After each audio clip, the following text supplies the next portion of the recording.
Siz de biliyorsunuz bir tane insanın bile bizim trilyonlara varan bir tesisimizin Akvapark'ın Mersin'de kapatılmasına ve idareye gitmesine, mahkemeye gitmesinin sonucu idarede yürütmeyi durdurma kararı aldılar.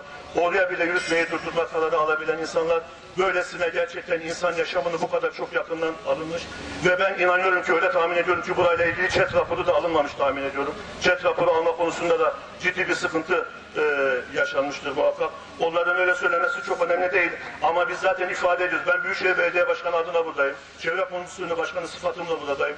O nedenle Cumhuriyet Halk Partisi'nin öncülüğünde burada bununla ilgili yargıya gidip yargıda en azından şu aşamada çünkü bu insanların gözünden kaçırılmış.